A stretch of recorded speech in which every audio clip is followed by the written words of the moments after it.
나이가 들어갈수록 이 단백질 섭취가 정말 중요하다고 하는데 단백질이 부족할 때 나타나는 몸의 증상이 어떤 것이 있을까요? 자, 단백질에 대한 관심들이 엄청나게 높아지고 있죠. 지금 단백질에 대한 그 관심들이 높아지면서 시중에는 단백질 음료, 단백질 음식 그런 것들이 가공식품으로 엄청나게 많이 나와 있습니다. 그리고 어르신들 보는 TV를 이렇게 돌리다 보면 채널 중간중간 선전할 때 엄청나게 단백질, 산양유부터 해가지고 단백질을 많이 얘기하는 경우가 상당히 많아요. 이것들은요, 그만큼 우리가 단백질 부족 시대에 살고 있다는 반증이에요. 단백질을 우리가 많이 먹는다고 생각하지만 뭐 일부 사람들은 많이 먹겠죠. 하지만 전체적인 인구로 봤을 때 아직도 한국 사람들은 단백질이 부족하다라는 말을 많이 하고 있습니다. 그래서 단백질의 중요성은 정말 중요한데요. 그럼 단백질이 하는 역할이 뭘까요? 단백질은요, 우리 몸의 주요 장기를 구성하는 성분이에요. 예를 들자면요, 이 피부도 단백질이에요. 머리카락도 단백질입니다. 그리고 우리 호르몬을 구성하는 것도 단백질이고요. 효소도 단백질이에요. 뼈도 우리가 뭐 단단하니까 단백질이 없을 것 같지만 뼈도 단백질이 대부분 구성하고 있습니다.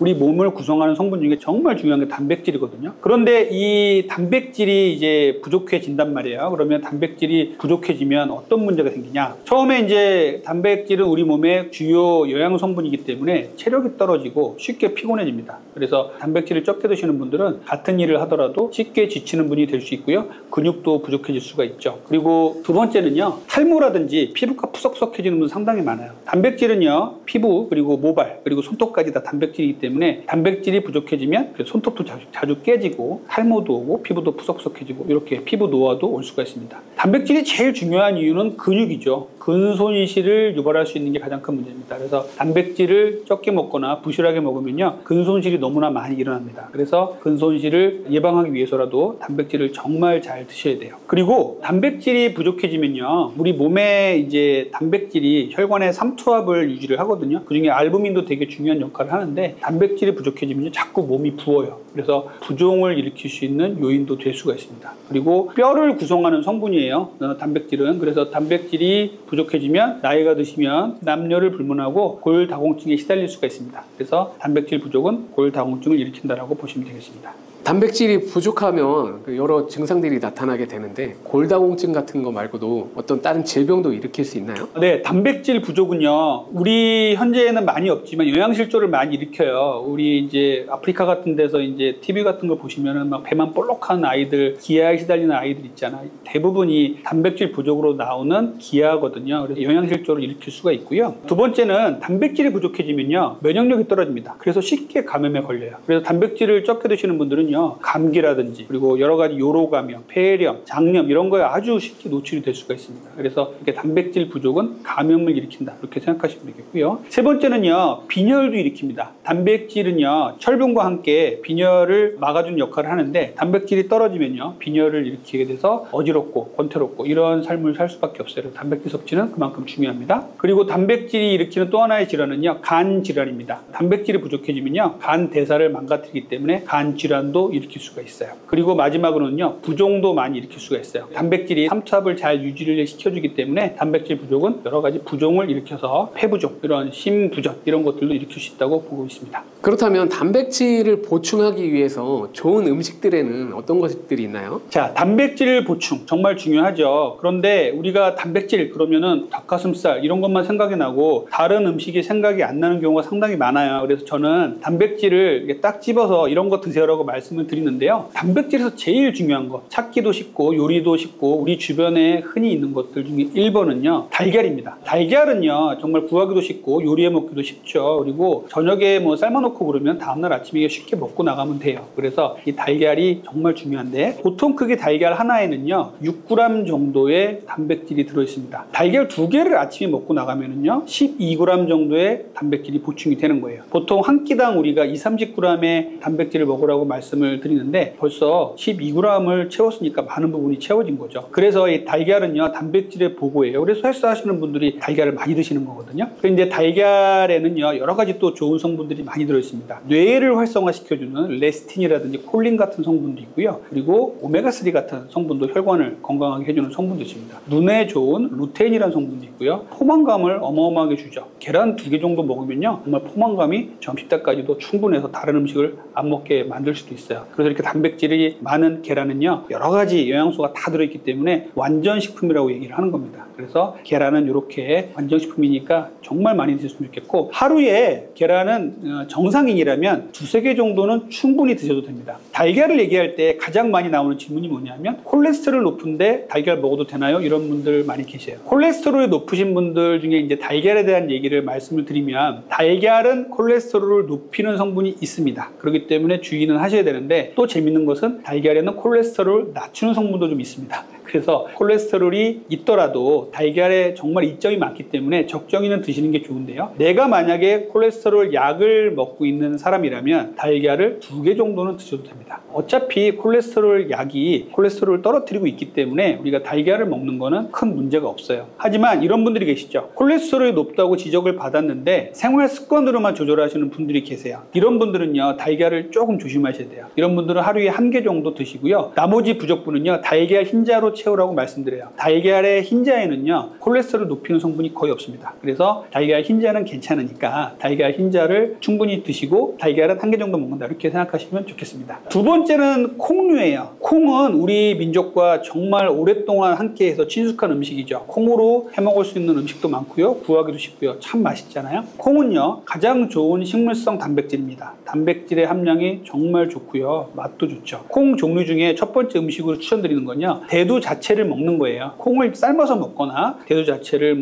요리를 해서 먹을 수가 있겠죠. 두 번째는 콩으로 만들 수 있는 게 많이 있잖아요. 두부를 만들 수도 있고요, 비지를 만들 수도 있습니다. 이렇게 해서 콩을 가공해서 먹을 수 있는 비지라든지 두부는요, 더 많은 단백질을 흡수할 수 있다고 돼 있어요. 그래서 이렇게 단백질 먹는 거 중요하고요. 세 번째는요, 무가당 두유예요. 콩으로 두유를 만들 때 정말 잘만 만들다면 탄수화물 함량을 거의 제로로 만들 수가 있습니다. 완전 제로는 안 돼요. 콩에도 당분이 있기 때문에. 그래서 아주 낮게 만들 수 있는데요. 여러분들이 두유를 사실 때 두유 뒷면에 보시면 영양 성분표가 있어요. 여기서 탄수화물이 10g 이하짜리는 괜찮은 제품, 5g 이하짜리는 아주 좋은 제품이라고 생각하시면 됩니다. 이렇게 해서 두유를 무가당 두유로 고르셔서 먹는 거 중요하거든요. 무가당 두유는요, 구하기 쉽고 언제든지 갖고 다니다가 배고프면 먹을 수 있잖아요. 그렇기 때문에 단백질 섭취로는 정말 좋아요. 그리고 저는 콩으로 만든 음식 중에서도 나또를 좋아합니다. 나또가 일본 음식이라고 좀 꺼려하시는 분들 계신데 한국에서도 많이 나와요. 그래서 나또 꺼려하시지 마시고 많이 드시고요. 나또는요, 살아있는 생유익균을 먹을 수가 있고요. 나또의 또 장점이 나또 키나제라고 있어요. 나또가 이렇게 끈적끈적한 부분이 있죠. 이게 심혈관계 질환을 예방할 수 있는 아주 좋은 성분입니다. 혈전을 막아주거든요. 그래서 나또 키나제가 풍부한 나또를 드시면 좋고요. 요즘은 새벽 배송 같은 거로 많이 오니까 나또를 아침에 하나 정도 먹는 거를 추천드리고요. 저는 참고로 나또를 한 3년 이상 아침마다 계속 먹고 있습니다. 괜찮은 것 같아요. 그 다음 추천드리는 단백질 음식은요, 무가당 그릭 요거트예요. 그릭 요거트라는 건요, 그리스 연안 지방에서 전통적으로 먹던 요거트입니다. 보통의 요거트는 그냥 여러 가지 유제품도 같이 섞여 있는데, 이 그릭 요거트는요, 꾸덕꾸덕하죠. 그걸 만드는 방법은 어떻게 만드느냐면요, 우유를 오래 내버려 두면 위에 맑은 부분과 밑에 꾸덕꾸덕한 부분으로 나눠지게 됩니다. 위에 있는 걸 유청이라고 하고요, 밑에 있는 걸 통해서 만들거든요. 이렇게 꾸덕꾸덕한 부분을 한 번 더 가열을 하면서 여기다가 유산균을 투입해서 그릭 요거트를 만듭니다. 여기에는요, 유당이라는 게 들어있기 때문에 이것도 마찬가지로 탄수화물이 제로인 건 없어요. 하지만 극도로 억제를 잘해서 만든다면 얘도 마찬가지로 탄수화물이 10g 이하, 5g 이하짜리가 많이 있습니다. 이 무가당 그릭 요거트의 장점은 뭐냐면요, 같은 양의 음식을 먹더라도 더 많은 유단백을 섭취할 수가 있습니다. 그래서 무가당 그릭 요거트 아주 추천드리고요. 무가당 그릭 요거트 드셔보신 분은 아시겠지만 상당히 꾸덕꾸덕합니다. 그래서 이것을 처음에 맛보신 분들은 이거 어떻게 먹어, 이런 분도 계신데 약간 부드럽게 나온 것들도 있어요. 그래서 무가당 그릭 요거트 자체를 먹는 것도 좋은데요, 무가당 그릭 요거트를 그것만 먹기 좀 힘들다 이런 분들은요, 블루베리를 섞어 먹는다든지 토마토를 섞어 먹는다든지 이렇게 토핑이라든지 이런 것들을 이용해서 섞어서 먹는 것을 추천을 드려요. 이렇게 드시면은 또 그릭 요거트, 무가당 그릭 요거트를 아주 쉽게 맛있게 먹을 수 있는 방법이 됩니다. 그래서 세 번째로 저는 무가당 그릭 요거트를 아주 좋은 단백질 보급원으로 말씀을 드리고 있어요. 마지막으로는요, 식물성 단백질을 말씀을 드려요. 앞에 콩도 물론 식물성 단백질인데, 단백질 얘기하면 동물성밖에 생각을 못 하시는 분들이 상당히 많거든요. 그런데 식물성 단백질도 좋은 단백질이 많이 있습니다. 아몬드라든지요, 시금치라든지 버섯 같은 거, 호박씨 같은 것들은요, 단백질이 상당히 많이 들어있어요. 그래서 이런 것들을 준비해 놓으셨다가 내가 동물성 단백질을 조금 못 먹겠다 이런 분들은 식물성 단백질도 충분히 섭취하시면 좋을 것 같습니다. 단백질을 특별히 더 잘 챙겨 먹어야 되는 그런 사람들이 있을까요? 예, 단백질을 잘 챙겨 먹어야 될 분들은 첫 번째로 노인분들이에요. 노인이 될수록 단백질 함량을 더 높여서 드셔야 됩니다. 그런데 우리 현실을 보면요, 노인이 될수록 단백질을 더 못 드시는 분들이 훨씬 많죠. 아이고 나는 고기를 못 먹겠어, 이런 어머님들 정말 많으세요. 우리가 단백질의 적정량을 얘기를 할 때요, 섭취 적정량을 얘기를 할 때 보통 성인들은요, 자기 체중의 0.8에서 1.2g을 얘기합니다. 만약에 70kg 사람이라면 하루에 70g을 먹는 거예요. 이거를 하루에 3번 나눠서 먹는 게 가장 좋은 단백질 섭취량이거든요. 그래서 최대량이 한 1.2g 정도가 되는데, 노인은요 1.5g 이상 드시라고 권장을 하고 있어요. 그 정도로 단백질을 더 드셔야 됩니다. 그런데 연세 드신 분들 단백질 보충하라고 주말에 나가서 식당 가서 고기 구워 드리면은 조금밖에 못 드시고 집에 와서 소화 안 된다고 또 소화제 드시고 괜히 먹었다 하시는 분들 계시잖아요. 정말 마음이 아프잖아요. 그러니까 이런 분들께는 앞에서 말씀드린 계란이라든지 그릭 요거트라든지 이런 것들을 충분히 좀 추천을 드리거든요. 이런 것들을 좀 많이 드시면 좋고요. 노인이 될수록 단백질을 더 많이 드셔야 한다는 말씀을 꼭 드립니다. 그 다음에 단백질을 더 많이 드셔야 될 분들은요, 다이어트 하시는 분들. 다이어트를 하실 때 대사를 원활하게 해주고 근육을 늘리기 위해서는 단백질 섭취가 중요합니다. 그리고 근육을 키우려고 하시는, 운동하시는 분들도 단백질의 함량을 높여서 드셔야겠죠. 그 외에는 뭐 임산부라든지 그리고 청소년, 그리고 성장기에 있는 아이들, 이런 분들은 단백질을 좀 더 추가해서 드시는 게 좋습니다. 그런데 단백질이 좋다 그래가지고요, 단백질을 너무 많이 드시는 것도 문제예요. 그리고 단백질을 먹고서 운동 하나도 안 하는 것도 문제고요. 단백질을 먹을 때는 원칙이 있어요. 아까 말씀드렸던 자기 체중의 0.8g에서 1.2g을 드시는 게 정상인의 기준입니다. 그러면 대충 잡아서 1g 드시는 거예요. 60kg의 여성분이라면요, 60g의 단백질을 드시는 거고요. 60g의 단백질을 아침에 다 먹어버리고 점심 저녁에 굶는다, 이거 아니에요. 단백질은요, 한 번에 흡수할 수 있는 양이 20 내지 30g 정도밖에 안 됩니다. 그렇기 때문에 아침에 20-30g, 점심에 20-30g, 저녁에 20-30g을 나눠서 드셔야 돼요. 이렇게 하루에 3번에 나눠서 드시는 게 정말 중요합니다. 또 하나는요, 단백질을 많이 먹었더니 통풍에 걸렸다, 단백질을 많이 먹었더니 신장이 안 좋아지고 간이 안 좋아졌다, 이런 얘기 가끔 들으실 거예요. 단백질이 좋다 그러니까 막 단백질을 이것저것 음식 그리고 보충제 막 먹고 있는데 운동을 아무것도 안 해요? 그럼 근육으로 안 갑니다. 단백질을 먹으면서 운동도 같이 해주셔야 돼요. 그렇기 때문에 단백질을 먹고 근력 운동, 유산소 운동 잘 해주셔야 되고요. 단백질을 먹고 운동을 안 하면 어떻게 될까요? 우리 몸에서 단백질이 많이 들어와 있는데 이거를 소비할 수 있는 능력이 떨어지고 신장이나 간에서 이거를 대사를 시켜야 되는데 너무나 많은 양이 들어와서 문제가 생기는 거예요. 그래서 단백질 보충제 많이 드시고 운동도 하나도 안 하신 이런 분들 가끔 와서 피검사 해보면 간이 나빠져 있거나 신장이 나빠진 분들도 간혹 계십니다. 통풍은 체질적인 요소가 있어서 좀 다르긴 하지만 통풍도 오는 경우도 좀 있어요. 그래서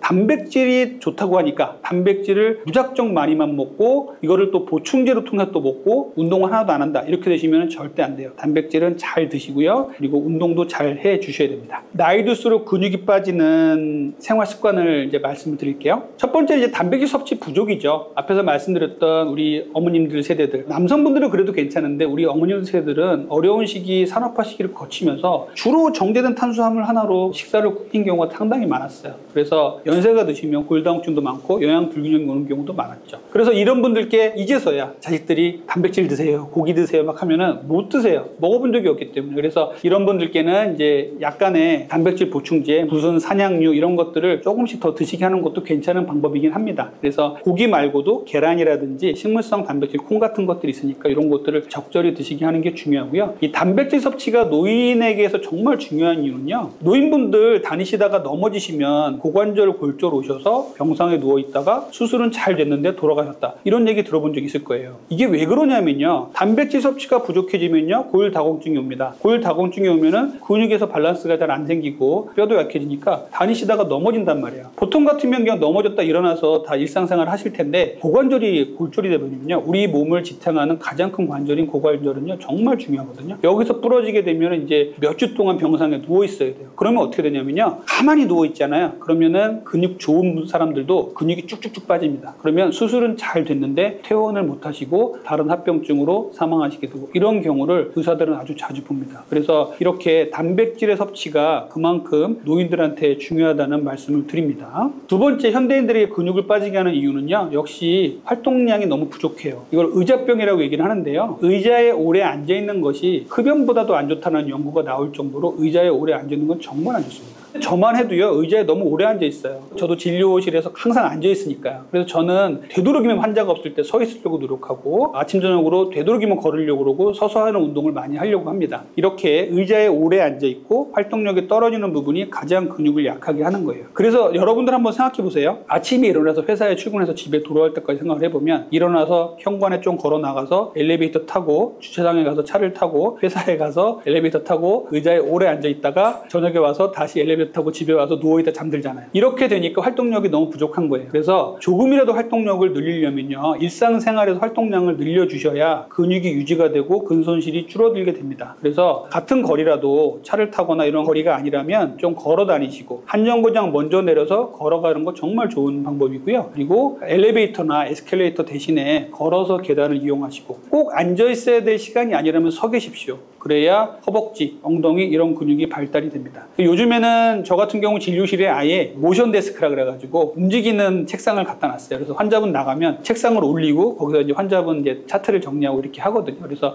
서 있는 습관을 자주 들이는 것 정말 중요하다고 보겠어요. 자, 세 번째는요, 수면 습관의 저하예요. 수면의 문제는 앞에서도 말씀드렸지만 정말 중요한데, 근육을 빠지게 하는 또 원인이 되기도 합니다. 수면을 불충분하게 취하시거나 수면 습관이 안 좋으신 분들은요, 근육이 쭉쭉 빠집니다. 운동을 아무리 열심히 하고 단백질을 잘 챙겨 먹어도요, 수면 습관이 안 좋으면 근육이 안 붙어요. 이거는 헬스 하시는 분들 정말 잘 아실 거예요. 근육은요, 잠자는 동안에 붙습니다. 성장 호르몬이 나와서 또 여러 가지 호르몬이 나와서 근육을 잘 보충해 주거든요. 그래서 잠을 잘 자는 것도 정말 중요한데, 현대인들은 이걸 잘 못하기 때문에 근손실이 많이 일어나는 거예요. 네 번째 마지막으로는요, 현대인들의 스트레스예요. 스트레스를 받으면 근육이 안 붙어요. 그래서 스트레스가 많은 분들은 오히려 근손실이 자꾸 일어날 가능성이 높기 때문이에요. 코티졸이라는 호르몬이 스트레스를 받으면 나오는데, 얘가 근육을 쌓아주는 것을 방해하고 근육을 분해해버립니다. 그래서 근육을 잘 쌓고 근손실이 안 일어나게 하려면요, 스트레스를 잘 관리하셔야 돼요. 본인만의 스트레스를 잘 관리하는 방법을 잘 찾아보시고요. 취미생활이나 그리고 자기가 좋아하는 운동, 그리고 종교생활 이런 걸 통해서 스트레스를 잘 관리하시면 좋겠습니다.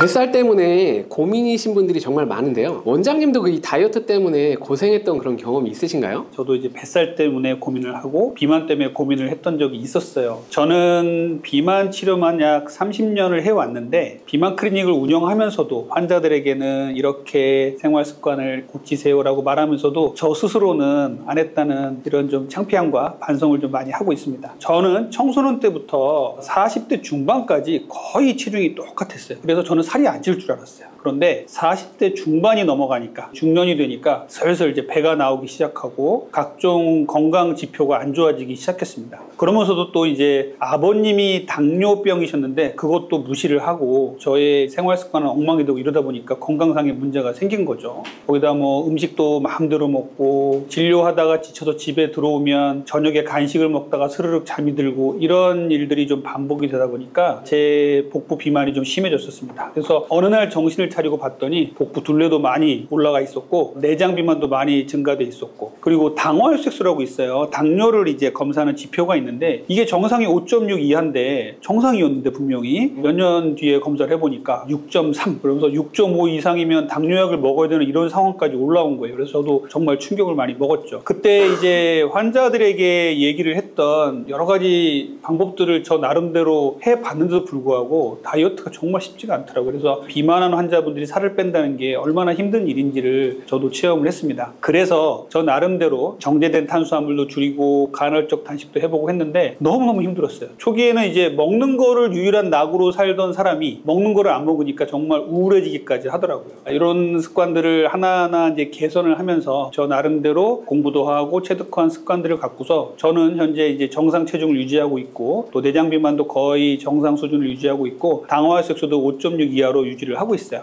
여러분들께 오늘 이러한 내용들을 말씀을 드리고 싶습니다. 다이어트 할 때 아침을 잘 먹어야 한다는 말이 있잖아요. 도대체 뭘 먹어야 되는 거예요? 아침 식사를 할 수도 있고 안 할 수도 있어요. 예전에는 아침을 꼭 먹어라 이런 분들도 많이 계셨는데, 저는 뭐 아침을 먹는 건 좋지만 전혀 아침을 안 먹었던 분들에게 먹으라고 하는 것도 또 고역이거든요. 그래서 저는 아침을 말하기보다는 그날의 첫 끼 식사를 말씀을 드리고 싶어요. 그날의 첫 끼 식사를 어떻게 하느냐에 따라서 그날의 하루의 다이어트의 성패가 좌우가 되고요. 또 장기적으로 다이어트의 성패가 좌우가 됩니다. 그래서 아침 또는 그날의 첫 끼 식사는 어떤 습관을 가지셔야 드리냐면요. 잠자리에서 일어나면 먼저 물 한 잔을 드세요. 그 물 한 잔은 미지근한 물이 좋겠죠. 너무 차가운 물을 드시면은요, 우리 몸에 교감신경을 자극시켜서 오히려 몸이 더 대사가 안 좋은 쪽으로 흘러가게 됩니다. 그래서 아침에는 탈수를 예방하고 약간의 포만감을 주기 위해서 아침에는 미지근한 물 한 잔을 드신다. 꼭 생각해 주시고요. 두 번째는요, 고형식을 드시라는 말씀을 드립니다. 고형식이라는 건요, 딱딱해서 입으로 씹을 수 있는 음식을 말하는 거예요. 물론 뭐 딱딱한 음식이 아니더라도 계란같이 부드러운 음식도 씹어서 먹으라는 말씀을 드리고 싶어요. 요즘에 우리 현대인들은요, 워낙 바쁘다 보니까 아침에 후루룩 먹고 나가는 음식들이, 이런 산업들이 너무나 많이 발전이 되어 있습니다. 예를 들어 죽, 누룽지, 미숫가루 이런 것들 너무나 많죠. 최근에는 이제 오트밀이 좋다 그러니까 오트밀을 물에 타서 후루룩 먹고 나가는 음식들도 많이 나와 있는데요. 대부분 이렇게 목 넘김이 쉬운 음식을 유동식이라고 하는데, 이런 유동식은요, 건강에 좋지 않습니다. 한 번, 두 번 먹는 건 괜찮아요. 아팠을 때 먹는 거는 뭐 괜찮습니다. 수술 후에 우리가 미음을 먹다가 죽을 먹다가 고형식으로 넘어가거든요. 이런 식으로 위장관계를 천천히 적응시킨다는 의미에서의 이런 유동식은 괜찮지만, 매일매일 유동식을 편하다고 드시는 것들, 이런 부분도 정말 주의하셔야 되거든요. 우리 할머니는 죽만 먹고 90세까지 사셨는데 무슨 말이냐, 이런 말씀들 많이 이제 댓글에 달리는데 절대 그렇지 않습니다. 그것들은 정말 특수한 경우의 얘기고요. 일반적인 사람에게 죽, 미숫가루 같은 이런 것들을 목 넘김이 쉬운 음식을 계속 드시잖아요. 그러면 아침에 공복 혈당 스파이크가 엄청나게 생깁니다. 그래서 혈당이 정말 무시무시하게 올라갔다 뚝 떨어지고 이런 것들을 반복하게 돼요. 그래서 아침에는 반드시 고형식, 계란이라든지 샐러드라든지 이런 걸 통해서 우리가 꼭꼭 씹어서 먹는 음식들이 천천히 흡수가 되고, 그래야 우리 몸의 혈당도 천천히 올리고요. 또 하나 중요한 건, 우리 저작근을 이용해서, 치아를 이용해서 이제 씹잖아요. 그렇게 되면은 뇌의 활성화를 시킵니다. 수험생이라든지 치매를 예방하고 싶으신 분들은요, 반드시 씹어 드시는 게 중요해요. 목 넘김이 쉬운 음식보다는 고형식, 꼭꼭 씹어서 아침을 먹자라는 말씀을 두 번째로 드리고요. 세 번째는 단백질이에요. 아침에 단백질은 정말 중요해요. 많은 연구에서 아침에 정제된 탄수화물보다 계란이라든지 그릭 요거트라든지 단백질을 먹고 출근을 했더니 점심 저녁까지도 정제된 탄수화물을 적게 먹게 되고, 그래서 다이어트에 성공했더라, 건강에 도움됐더라, 이런 연구들이 상당히 많습니다. 그래서 아침에 단백질은요, 계란이라든지 콩류라든지 그릭 요거트, 치즈 이런 것도 상당히 좋거든요. 단백질을 잘 드셔야 돼요. 아침에 정제된 탄수화물을 먹어야 한다는 강박관념을 가지신 분들이 간혹 계세요. 청소년들은 수험생이니까 꼭 아침에 탄수화물을 먹어야 뇌를 깨워준다. 뇌가 포도당을 먹고 사니까 탄수화물은 반드시 먹어야 된다. 직장인은 피곤하니까 아침에 탄수화물을 반드시 먹어야 된다. 이렇게 생각하고 계신데 절대 그렇지 않습니다. 우리가 적정량의 탄수화물, 아주 소량의 탄수화물만 들어오면요, 우리 뇌는 돌아가요. 그렇기 때문에 아침에는 단백질 위의 식사를 잘 해주시는 게 좋아요. 그 다음에는 식이섬유예요. 식이섬유가 예전에는요, 불필요한 거라고 생각했어요. 대변으로 그냥 나오는 것들, 다른 영양소에 비해서 중요도가 떨어진다고 생각을 했고, 대변을 만들어서 밖으로 배출시키는 이런 역할만 한다고 생각했었는데, 최근에는 정말 그 위치가 달라졌죠. 제4의 영양소라고 얘기할 정도로 단백질, 지방, 탄수화물 다음에 이제 섬유소를 얘기할 정도예요. 섬유질은 우리가 탄수화물을 같이 먹더라도 섬유질을 충분히 같이 먹으면 혈당을 천천히 올리게 되고요. 그리고 장내에 들어가서는 유익균의 먹이가 되기 때문에 상당히 중요합니다. 섬유질을 아침에 충분히 먹어야 돼요. 샐러드라든지 양배추라든지 이런 것들을 충분히 챙겨 드셔야 혈당도 천천히 올리고 장의 기능을 도와주게 되고 건강에도 혈당에도 도움을 줄 수가 있습니다. 마지막으로 다섯 번째 말씀드리고 싶은 건요, 아침 식사를 하실 때 되도록이면 먹는 순서를 꼭 지켜주세요. 요즘에 쉽게 거꾸로 식사법 이렇게 많이들 얘기를 하는데, 먹는 순서가 정말 중요하거든요. 이렇게 먹나 저렇게 먹나 똑같은데 위에 들어가면 다 섞이는데 무슨 말이냐라고 말씀하실 수 있지만, 맨 처음에 정제된 탄수화물을 먹는 것과 처음에 야채를 먹고 단백질, 지방을 먹고 마지막에 탄수화물을 먹는 것은요, 혈당 수준에 엄청나게 차이를 주게 됩니다. 먹는 순서는요, 첫 번째 채소와 야채를 먼저 드시고요, 두 번째는 단백질, 지방을 그 다음에 드시고 마지막에 탄수화물을 드셔야 돼요. 이게 뭐 서양식에서는 조금 쉬울 수 있어요. 뭐 샐러드 같은 거 먼저 먹고 중간에 이제 스테이크나 이런 거 먹고 마지막에 빵을 먹으면 되니까. 근데 우리 한식단에서는 조금 이게 힘들 수 있는데, 우리가 생각할 때 요 순서가 좀 헷갈린다고 생각이 되시면 제일 마지막에 탄수화물을 먹는다, 이렇게 좀 생각해 주세요. 모든 음식을 좀 싱겁게 심심하게 좀 만들 필요가 있겠죠. 그래서 야채나 나물 같은 것들을 먼저 드시고, 고등어라든지 제육 같은 게 있다면 그런 것들 단백질, 지방을 먼저 드시고 그 다음에 제일 마지막에 탄수화물, 밥이라든지 이런 것들을 드시면 좋겠습니다. 아침 식사는 제가 말씀드린 이런 방법으로 하시면 참 좋겠어요. 다이어트를 위해서 간헐적 단식이 좋다는 이야기가 많은데요, 정확히 방법은 잘 모르는 것 같아요. 어떻게 하는 게 좋은가요? 간헐적 단식은요, 정말 중요합니다. 그런데 간헐적 단식을 잘못 이해하시고 잘못하게 되면요, 오히려 건강을 망치고 다이어트도 망칠 수가 있어요. 간헐적 단식이 나오게 된 배경을 간단하게 말씀을 드릴게요. 간헐적 단식을 이루고 있는 두 가지 이론이 있는데요. 이 두 가지 이론은 두 개 다 노벨상을 받았습니다. 첫 번째 이론은요, 오토파지 이론이고요. 두 번째 이론은요, 생체 시계 이론이에요. 첫 번째 오토파지 이론은 뭐냐면요, 우리 세포가 굶었더니 젊은 세포가 늙은 세포를 잡아먹고 자기 세포를 싹 정리를 하더라. 노화 예방과 질병 예방에 도움이 되더라 라는 이론입니다. 두 번째 생체 시계 이론은 뭐냐면요, 우리 신체에는 시계가 두 개가 있다고 봅니다. 첫 번째 시계는 눈과 중추신경에 있는 시계인데요, 해가 뜨면 낮으로 인식하고요, 해가 지면 밤으로 인식합니다. 두 번째 시계는 뭐냐면요, 말초에 있는 시계예요. 위장관계에 있는 시계입니다. 음식이 들어오면 낮으로 인식하고요, 음식이 안 들어오면 밤으로 인식합니다. 이 두 가지 시계를 싱크로나이즈, 이렇게 맞추는 게 중요한 거예요. 예전에는 우리의 삶이 아주 이 싱크로나이즈가 잘 됐었죠. 예를 들자면 밤 9시만 되면 불 다 끄고 잤잖아요. 근데 요즘은 어때요? 밤 문화를 즐기고 밤에도 먹고 낮에도 먹고 아무 때나 먹고 아무 때나 자고, 심지어 밤에 자다가 일어나서 음식을 시켜서 먹는 사람도 있고, 배달 문화의 발전, 야간 문화의 발전들이 엄청나게 우리 사회를 혼탁하게 만든 거죠. 그러다 보니 생체 시계가 엉망이 된 겁니다. 이 생체 시계를 맞추는 게 바로 간헐적 단식이에요. 아주 간단합니다. 밤에 해가 지면 먹는 것을 멈추고 자자. 그리고 해가 뜨면 일어나서 움직이고 먹자는 겁니다. 그런데 우리 현대인들은 이걸 이렇게 쉬운 것도 지키기가 어려운 게 사실입니다. 지금부터 간헐적 단식을 잘하는 방법을 말씀드릴게요. 첫 번째는요, 간헐적 단식은 정답이 없어요. 무슨 말이냐면, 간헐적 단식을 하시는데 내 생활 패턴이 있잖아요. 어떤 사람들은 아침에 일찍 일어나서 활동을 하고 밤에 일찍 주무시는 분이 계시고요. 이게 종달스형 인간이고요. 어떤 사람들은 밤늦게까지 일하시는 분도 계시죠. 올빼미형 인간들. 이런 분들은 또 아침에 좀 늦게 일어날 수 있죠. 이렇게 생활 습관이 다른 분들도 간헐적 단식을 자기한테 맞게 하시면 됩니다. 아침에 일찍 일어나신 분들은요, 아침에 일찍 일어나셔서 아침 식사를 하시고 일상생활을 하시다가 저녁 식사를 일찍 마치시고 주무시면 돼요. 그리고 야간에 늦게까지 일하시는 분들은 저녁을 조금 늦게 드시고 야간에 일을 하시다가 아침을 공복으로 오래 지키는 게 중요하겠죠. 이렇게 자기의 생활 습관에 맞춰서 변동을 줄 수도 있고 정답은 없다는 말씀을 꼭 드리고 싶고요. 두 번째는요, 정답은 없지만 꼭 지켜야 될 몇 가지가 있는데, 밤 시간을 이용해서 공복 시간을 갖자는 거예요. 내가 간헐적 단식을 한다고 하는데 무리하게 낮 시간을 이용해서 공복 시간을 가질 필요는 없습니다. 밤에는요, 우리가 먹는 것을 멈추고 대부분 잠을 자기 때문에 이 시간을 이용해서 공복 시간을 가지시면 돼요. 예를 들어서 저녁 7시에 식사를 마치고 공복 시간을 갖고 아침 7시에 식사를 시작하시면 벌써 12시간 공복이 된 거예요. 12대 12 공복 시간이 시작되는 것이거든요. 그리고 밤에 일을 하다가 늦게 밥을 먹었어요. 그러면 9시에 밥을 먹고 밤에 이제 한두 시에 잠을 주무시고 아침에 일어나서 9시, 10시에 아침 식사를 했다. 그러면은 야간 시간을 이용해서 또 12시간 공복이 된 겁니다. 이렇게 시작하시면 되는 거예요. 그래서 밤 시간을 이용해서 공복 시간을 갖자는 말씀을 드립니다. 세 번째 중요한 건 뭐냐면요, 공복을 깨는 첫 끼가 정말 중요합니다. 아침을 먹을 수도 있고 안 먹을 수도 있고, 이런 말씀을 처음에 말씀드렸죠. 아침을 먹는 분도 있고 안 먹는 분도 계신데, 이렇게 아침을 먹든 안 먹든 그날의 첫 끼를 시작하실 때 그 첫 끼에 정제된 탄수화물이나 트랜스 지방이나 나쁜 음식을 드시면요, 우리 몸의 흡수 속도가 정말 빨라져요. 공복을 오래 가져가면 가져갈수록 그 첫 끼가 정말 중요합니다. 공복을 가져간다는 건 어떤 의미냐면요, 우리 몸에서는 음식물, 탄수화물이 안 들어오니까 인슐린 레벨이 아주 잔잔합니다. 포도당도 잔잔해지니까요. 인슐린 레벨이 잔잔한데 잔잔한 호수에다가 큰 바위돌을 던지는 것이 바로 정제된 탄수화물을 먹는 거예요. 공복을 깨는 그 첫 끼를 먹는 식사를 정말 주의하셔야 돼요. 이때는 우리 몸이 어떤 상태냐면요, 모든 음식을 잘 받아들일 수 있게 아주 깨끗해진 몸 상태란 말이에요. 여기다가 나쁜 걸 집어넣으면 나쁜 몸 상태가 될 수밖에 없습니다. 건강하고자 하고 다이어트를 잘 되는 몸이 되고자 한다면 이렇게 공복을 깨는 첫 끼 식사에 정제된 탄수화물을 피하시고요, 좋은 단백질, 지방, 섬유질로 잘 채우셔야 돼요. 그리고 탄수화물을 꼭 먹겠다면 마지막에 통곡류로 채우셔야 된다는 거죠. 공복 시간이 길어지면 길어질수록 더욱더 첫 끼를 주의해야 된다, 이런 말씀 드립니다. 예를 들어 이렇게 오해하시는 분들이 계세요. 나는 간헐적 단식을 16시간을 하고 있는데 8시간 이제 식사 허용 시간에 정말 내가 먹고 싶은 칼국수라든지 햄버거라든지 족발이라든지 술 같은 거를 먹겠다는 분들이 계세요. 이런 분들은 이 18시간의 공복이 끝나는 그 시간만 기다렸다가 5, 4, 3, 2, 1 땡 하자마자 치즈 케이크에 캐러멜 마키아또 이렇게 먹잖아요. 그러면 먹었을 때 나타난 이 혈당 스파이크가 평소에는 한 160까지 200까지 올라갈 환자분들이 200 이상 혈당 스파이크가 올라갑니다. 이렇게 공복이 길어지는 시간은 정말 중요해요. 그래서 공복이 길어질수록 탄수화물은 피하시고 트랜스지방 같은 것들도 더 흡수가 잘 되기 때문에 피하시는 게 좋습니다. 그리고 네 번째는요, 식사 허용 시간이 있잖아요. 만약에 16대 8 간헐적 단식을 내가 하고 있다 그러면은요 8시간 동안 먹는 시간이 허용이 되잖아요. 이 8시간 먹는 거 정말 잘 하셔야 되거든요. 우리가 예를 들어 하루에 3끼를 먹던 사람이 16대 8 간헐적 단식을 한다 그러면요, 이 8시간 동안에 먹을 수 있는 게 2끼 정도 됩니다. 그런데 이 시간에 식사 시간을 제대로 활용해서 정말 좋은 단백질, 지방, 탄수화물을 드셔야 되거든요. 우리가 오해를 하는 게 뭐냐면요, 16대 8 간헐적 단식을 하면서 8시간 동안도 아주 적게 드시고 아주 안 좋은 음식을 드시는 분들이 계세요. 이렇게 되면 어떻게 되냐면요, 우리 몸에 영양소가 불균형이 되고 총 칼로리도 줄어들면서 단백질 양도 줄어들고 이렇게 되기 때문에 근손실이 생길 가능성이 상당히 높습니다. 저한테 오는 이제 환자분들이 가끔 있어요. 나는 간헐적 단식 정말 잘하고 있는데 왜 살이 안 빠지죠? 이런 분들 계신데 인바디 검사를 해보면은 이런 분들이 근육이 너무 줄어있고 지방만 늘어있는 이런 분들도 계세요. 왜 그러냐면은 식사 허용 시간에 제대로 먹는 걸 잘 안 하셨기 때문입니다. 식사를 허용하는 시간에는요, 아주 좋은 양질의 단백질, 풍부한 섬유질, 그리고 좋은 지방, 통곡류 위주의 탄수화물을 잘 드셔야 됩니다. 아침에 혈당 스파이크를 조심해야 되는 이유가 있을까요? 아침에 혈당 스파이크를 만들지 않는 게 정말 중요해요. 아침에 출근하러 나오는데 집에서 한 소리 듣고 나왔어요. 그러면은 하루 종일 기분도 안 좋죠. 출근하는 길에도 기분이 안 좋고, 출근하다가 괜히 운전하다가도 빵빵 할 수도 있고,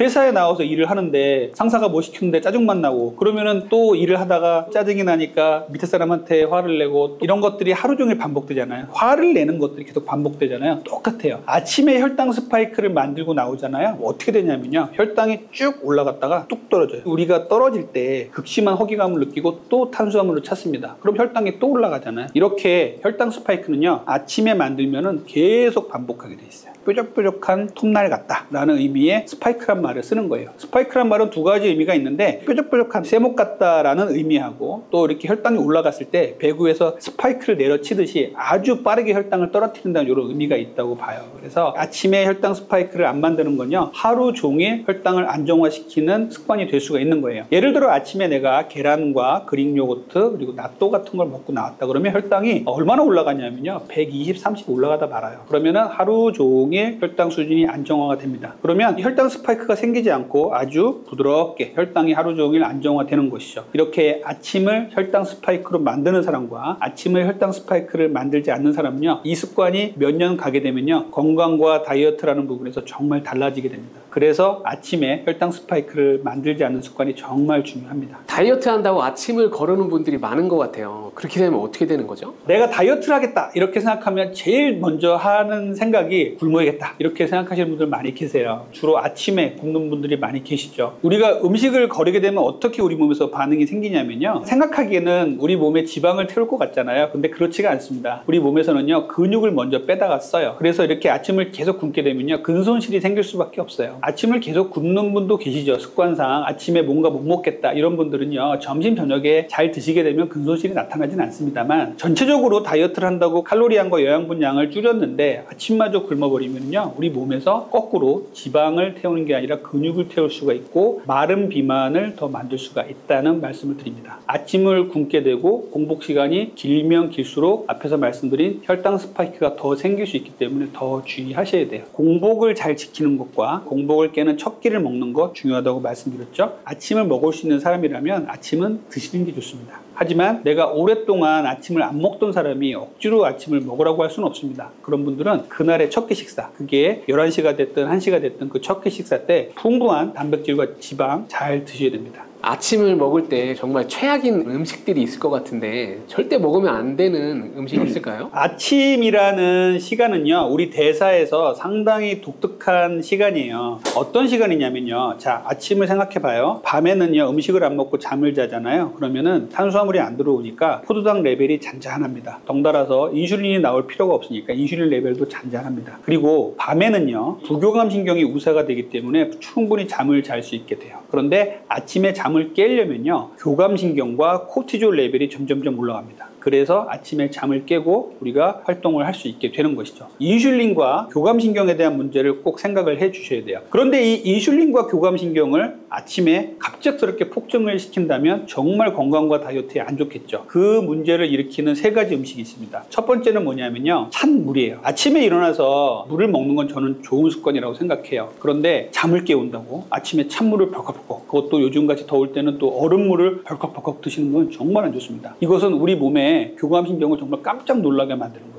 우리 몸이 잠에서 이제 깨어나는 시간이라고 말씀드렸잖아요. 이때 우리 몸이 어떤 상황이 되냐면요, 심박동수도 증가를 하고요, 혈압도 약간 올라가고요, 혈당도 약간 올라갑니다. 이 상태를 더 높게 만들어요. 그러면 우리 몸의 대사가 엉망이 되겠죠. 혈압도 많이 올라가고 혈당도 더 많이 올라갈 수가 있습니다. 물을 먹는 건 중요한데 미지근한 물을 드시는 게 제일 중요합니다. 그래서 미지근한 물을 300에서 500cc를 나눠서 먹는다, 이렇게 생각하시면 좋고요. 아침에 물을 먹어야 우리 대사도 좋아지고 밤새 있었던 미세한 탈수도 좋아지게 됩니다. 두 번째는 커피예요. 아침에 잠을 깨운다고 커피를 벌컥벌컥 드시는 분들 많이 계세요. 그것도 일어나자마자. 이거 정말 안 좋습니다. 제가 말씀드렸죠. 아침에 교감신경과 인슐린을 자극하지 않는 게 중요하다고요. 그런데 아침에 일어나서 커피를 먹게 되면요, 찬물보다 더욱 강력한 교감신경 자극제가 됩니다. 아침에 커피를 먹으면 교감신경이 확 자극이 되면서 잠을 깨우죠. 현대인들은 매일매일 반복하시는 분들이 많이 계세요. 근데 이거 정말 안 돼요. 우리 위장관도요, 밤사이에 충분히 이제 음식물이 안 들어오니까 아주 깨끗해져 있는 상태인데 여기다가 공복에 커피를 퍼부으면요, 위식도 다 망가집니다. 아침에 일어나자마자 공복에 커피 먹는 습관은 절대 하시면 안 돼요. 식사 후에 드시는 건 그래도 괜찮아요. 근데 아침에는 되도록이면 커피를 안 드시는 게 좋습니다. 커피는 교감신경 흥분제예요. 커피 먹으면 어떻게 돼요? 가슴도 빨리 뛰고 입도 마르고 정신도 번쩍 깨잖아요. 이게 교감신경을 자극해서 억지로 깨우는 거거든요. 공복에 커피를 드시는 분들 정말 주의하셔야 돼요. 요즘같이 더울 때 아침에 일어나자마자 커피를 내려서 얼음과 같이 먹게 되면 어떻게 될까요? 더욱더 교감신경을 이중으로 자극을 하게 됩니다. 그러면 우리 몸의 대사와 건강에 상당히 안 좋을 수 있습니다. 이 부분 꼭 기억해 주시고요. 마지막으로는요, 정제된 탄수화물이에요. 저 어렸을 때는 TV를 보면서 외국인들이 바삭한 흰빵에다가 딸기잼을 발라서 오렌지 주스하고 같이 먹는 걸 보면, 야, 저렇게 사는 거 정말 건강하고 행복한 삶이겠다라고 생각을 했었는데 절대 그렇지가 않습니다. 아침에 식사를 정제된 탄수화물로 시작하는 거는 정말 안 좋아요. 말씀드렸죠. 공복 시간이 길어졌을 그 상태에 정제된 탄수화물을 드시면은요, 낮에 한 160 정도밖에 안 올라갈 혈당이 아침에 200 이상 올라갑니다. 이렇게 만들 필요가 없는 거죠. 근데 우리 현대인들은 이걸 매일매일 하고 있어요. 죽이라든지 시리얼이라든지 미숫가루 같은 것들 다 이렇게 혈당들을 많이 올리거든요. 특히 시리얼을 보면요, 시리얼이 건강에 좋다고 생각하시는 분들 많이 계신데 실제로 뭐 잘 만들어진 시리얼도 있다고 하는데 대중적인 시리얼들을 제가 다 먹고 혈당을 재봤는데요, 어마어마합니다. 정상인들도 200까지 혈당을 올라가게 만드는 것들을 많이 봤어요. 그래서 이렇게 아침에 혈당을 올리는 것들, 바삭한 흰빵에다가 딸기잼을 발라서 오렌지 주스하고 같이 먹는 것들, 그 다음에 시리얼을 우유에 섞어서 먹는 것들, 주스 같은 것을 갈아서, 또 어떤 경우에는 또 착즙을 해서 먹는 경우도 있는데 이런 경우 정말 안 좋거든요. 혈당을 너무너무 많이 올려요. 그래서 이렇게 아침에 정제된 탄수화물을 먹는 것, 빵, 떡, 면, 과자, 액상과당, 주스 같은 것들은 정말 피하시는 게 좋습니다. 불규칙적인 그런 식사를 하게 되면 몸이 어떻게 되는 거죠? 규칙적인 식사를 강조를 드리는데 우리 현대인들이 참 이 규칙적인 식사를 할 수 있는 분들이 많지가 않은 것 같아요. 제가 환자분들을 상담하다 보면 식사에 불규칙한 부분들이 결국은 비만과 대사의 문제를 만드는 경우를 너무 많이 봤거든요. 그래서 이것들이 왜 그러냐 하면요, 우리가 하루 3끼를 먹는다고 가정을 했을 때 아침은 7시, 점심은 12시, 저녁은 6시 이렇게 먹는다고 가정을 하면요, 아침에 인슐린이 한 번 나와서 일을 하고 쉬고, 점심에 한 번 나와 쉬고, 이렇게 된단 말이에요. 하루에 3번 정도 인슐린이 나와서 일을 한단 말이에요. 인슐린은 이제 췌장에서 나옵니다. 자, 우리 췌장은요, 고갈되는 조직이에요. 우리 조직 중에는요, 쓰면 쓸수록 강화되는 조직도 있죠. 일부 뇌조직이라든지 또 근육 같은 경우도 그런데 췌장은요, 타고나거든요. 우리 췌장, 특히 한국인의 췌장은요, 작기로 유명해요. 서양인들과 같은 키를 가지고 있는데도 췌장이 작아요. 동양인들 사이에서도 한국인이 유독 작아요. 우리 조상들이 역사적으로 탄수화물 위주의 또 잘 못 먹고 삶을 살았기 때문에 유전적으로 이런 현상이 생겼다고 추측을 하는데요. 이런 작은 췌장을 갖고 있는 사람들이 불규칙한 식사를 한번 했다고 생각을 해보세요. 그러면은 아침에부터 저녁까지 췌장이 일을 계속하는 거예요. 아침을 먹고 나가서 췌장이 일을 했는데 점심 전에 간식을 또 먹어요. 또 췌장이 일을 해서 인슐린을 뿜어냅니다. 점심에 또 먹고 점심과 저녁 사이에 2-3번의 간식을 먹어요. 저녁에 또 술을 먹고 야식을 먹고 자요. 그러면 밤새도록 췌장이 쉬지를 못해요. 우리의 췌장이 7-80년 년 일을 할 능력을 갖고 태어난다고 한다면요, 이렇게 불규칙한 식사를 하시게 되면요 4, 50년 만에 췌장이 나가 떨어집니다. 이렇게 되면 결국은요 당뇨병으로 진행을 하는 거예요. 췌장은 고갈되는 조직이기 때문에 규칙적으로 식사를 해서 췌장을 최대한 보호하는 식사를 하셔야 돼요. 규칙적으로 식사를 하시면은요 하루에 몇 번 췌장이 나왔다가 쉬게 됩니다. 췌장을 쉴 시간을 주십시오. 이게 규칙적인 식사를 하시는 거예요. 그런데 불규칙한 식사를 하시게 되면요 췌장이 쉬질 못하고 하루 종일 일을 하고요, 심지어는 밤새도록 일을 하게 됩니다. 그래서 췌장을 쉴 수 있게끔 규칙적인 식사를 하자, 이것을 말씀드리고 싶어요. 일상생활에서 혈당 관리를 해야 되는 이유에는 어떤 것이 있을까요? 혈당에 대한 관심들이 상당히 높죠. 요즘 젊으신 분들도 혈당을 측정하시고 생활하시는 분도 많이 계시고, 혈당을 재는 게 의미가 없다 이런 분도 계시고, 그래서 좀 혼란스러우실 텐데요. 먼저 혈당과 다이어트에 대해서 좀 간단하게 설명을 드릴게요. 크게 현재로서 다이어트와 비만을 설명할 때 크게 세 가지 모델이 있다고 얘기를 해요. 첫 번째 모델은 칼로리 모델이에요. 칼로리를 과도하게 먹으면 살이 찐다. 두 번째 모델은요 혈당 모델입니다. 혈당 인슐린 모델이라고 얘기를 하죠. 당 성분을 많이 먹으면 인슐린이 나와서 지방을 축적한다. 이게 두 번째 이론이고요. 세 번째는요 장내 미생물 이론이에요. 장내 미생물들이 비만을 일으킨다, 이런 건데요. 세 가지가 다 중요하고요. 칼로리가 중요한 이제 시대가 있었죠. 그래서 칼로리를 적게 먹어서 살을 빼야 된다라는 이론이 있었는데, 칼로리만 또 주장해서는 안 된다, 이런 이론들이 이제 최근에 많이 나오고 있습니다. 칼로리를 또 너무 무시해서는 안 되는데 이 혈당의 문제를 파악을 하고 알고 있어야 한다고 생각해요. 왜 그러냐면요, 최근 현대 사회에서는요 이 혈당의 문제가 심각해질 수 있는 음식물, 생활 습관들이 너무나 많아졌습니다. 우리가 예전에는 이렇게 많은 당 성분을 먹고 살았던 역사가 없어요. 수렵 채집 생활을 지나가면서 우리 부석기 시대하고 똑같다고 하잖아요. 수렵 채집 생활에서 정착을 하면서 농경사회로 넘어갔는데, 농경사회에서도 우리가 생각을 해보면 조상들이 꿈이었던 이밥에 소고기 국처럼 탄수화물을 많이 먹는 게 꿈이었단 말이에요. 이런 시절이 있었는데 밥을 먹는다는 것, 정제된 탄수화물을 먹는다는 게 너무나 쉬워졌죠. 이런 탄수화물이 도처에 넘쳐나는 게 문제란 말입니다. 산업혁명과 농업혁명을 거치면서 이런 정제된 탄수화물을 대량으로 생산할 수 있는 기술이 열렸고, 기업들은 이윤을 추구하기 위해서 정제된 탄수화물들을 어떻게 하면 더 맛있게 소비자들을 더 많이 끌고 들어와서 먹게 하느냐, 기업 이윤 추구의 도구가 돼버렸어요. 그래서 혈당의 문제가 그만큼 심각해진 거고요. 혈당이 올라가면 왜 살이 찌느냐에 대해서 말씀드리겠습니다. 탄수화물을 먹으면요 이것이 바로 에너지로 쓰여지는 게 아니에요. 소화관에서 흡수가 되죠. 그러면 소화관에서 혈관으로 포도당의 형태로 포도당이 올라가야 됩니다. 포도당 수준이 쭉쭉쭉 올라가면 인슐린을 췌장에서 뿜어냅니다. 포도당이 이제 들어오면 바로 인슐린이 자극을 받고 분비가 돼서 포도당을 끌어내려서 세포 안으로 집어넣어야 비로소 세포에서 ATP 생성이 일어나고 에너지가 돌아가는 거예요. 그런데 우리 현대인들은요 이렇게 적절히만 먹으면 되는 당 성분을 너무나 많이 먹고 있죠. 거기다가 정제된 탄수화물을 많이 먹는단 말이에요. 정제라는 말은 무엇이냐면요, 예전에 우리가 이제 생각을 해보면 통곡류를 많이 먹었죠. 정제가 덜 된 쌀들, 현미 같은 거, 밀도, 통밀이나 이런 것들을 예전에는 정제 기술이 없었기 때문에 많이 먹었단 말이에요. 그런데 갈면 갈수록 맛있게 되고 입맛을 당기게 되죠. 통곡류는 이제 쌀로 얘기하면 현미라고 얘기를 하고요. 그 다음에 정제를 잘 하면 이제 백미가 되죠. 또 이 백미를 갈면 쌀 가루가 되고 떡을 만들어 먹잖아요. 이렇게 되면은 혈당 수준이 어마어마하게 빨리 올라가요. 어느 통곡물에 들어있는 섬유질이 다 파괴되기 때문에 혈당을 천천히 올릴 수 있는 장애물이 사라집니다. 그러다 보니까 혈당 수준이 너무너무 빨리 올라가는 것이죠. 최근에 한번 여러분 돌아보면요 우리 사회를 휩쓸었던 음식들, 이런 것들 한번 생각해 보세요. 탕후루, 마라탕 이런 걸 통해서 탄수화물들을 엄청나게 먹었잖아요. 이런 부분들이 정말 저는 걱정이 되거든요. 정제된 탄수화물을 많이 먹게 되면요 췌장이 혹사를 당하면서 나중에 7, 80년 후에 췌장에 문제가 생길 문제가 40, 50대가 되면 당뇨병이 생길 수가 있는 거예요. 이런 부분들을 조금 잘 알아주시면 좋겠고요. 일상생활에서 혈당을 관리해야 되는 이유는 무엇이냐면요, 첫 번째는 혈당 스파이크예요. 혈당 스파이크라는 말은 무엇이냐면요, 이 스파이크, 뾰족뾰족한 쇠못 스파이크라고 하고요. 또 배구에서도 내려치는 것을 스파이크라고 하죠. 혈당이 너무나 갑작스럽게 쭉 올라가면요 인슐린이 너무나 빨리 나와서 혈당을 끄집어 내립니다. 이때 뚝 떨어진단 말이에요. 혈당이 뚝 떨어지면서 반응성 저혈당이라 그래서 저혈당이 아직 아니지만 우리 몸에서는 저혈당으로 느끼는 이런 증상들이 나타납니다.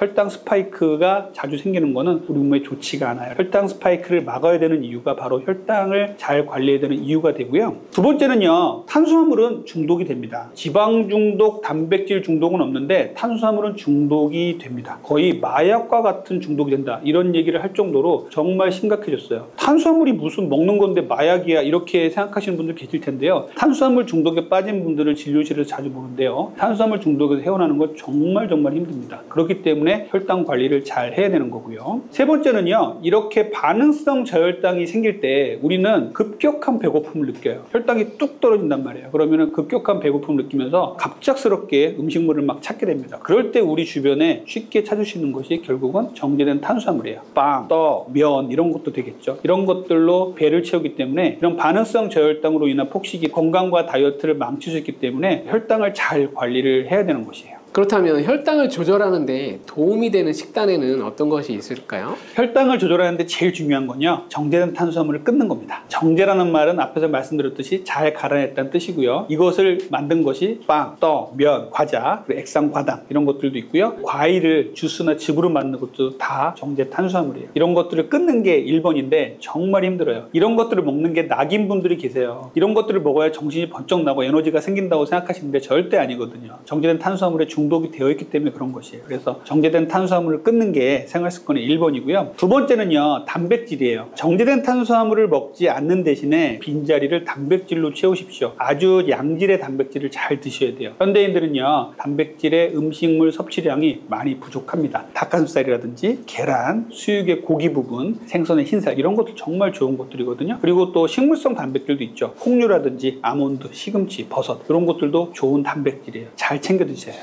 다이어트와 건강에 도움이 되었다는 연구들이 상당히 많습니다. 단백질을 잘 드셔주시고요. 세 번째는요, 섬유질이에요. 섬유질이 무슨 혈당하고 연관이 돼, 이렇게 생각할 수도 있는데요. 섬유질은요, 혈당과 아주 긴밀한 연관이 있어요. 정제된 탄수화물 설명을 드릴 때 탄수화물류를 정제를 할 때 섬유질이 파괴된다고 말씀드렸죠. 섬유질이 파괴되니까 혈당이 빨리 올라가는 겁니다. 섬유질을 같이 먹으면 혈당이 천천히 올라갑니다. 그래서 정제된 탄수화물이 안 좋고 통곡류가 좋은 거예요. 정제된 탄수화물을 드실 때도 탄수화물 전에 미리 섬유질을 먹는다면 혈당 수준이 천천히 올라갑니다. 이렇게 섬유질은요, 혈당 상승을 막아주는 완충작용을 한다고 말씀드립니다. 두 번째는 장내에 들어가서 유익균의 먹이가 돼서 다이어트와 건강에 도움이 많이 될 수가 있어요. 섬유질 먹는 것도 중요하다고 말씀드려요. 그 다음은요, 거꾸로 식사법, 이렇게 얘기들을 많이 하시는데요. 식사 순서에 대한 얘기예요. 이렇게 먹나 저렇게 먹나, 위에 들어가면 다 섞여서 똑같은데 무슨 차이가 있냐, 이렇게 말씀을 하시는데 그렇지가 않습니다. 탄수화물을 먼저 먹은 그룹과요, 단백질, 지방, 채소를 먼저 먹은 그룹과 비교를 하면요, 혈당 수준이 차이가 많이 나요. 식사를 하실 때는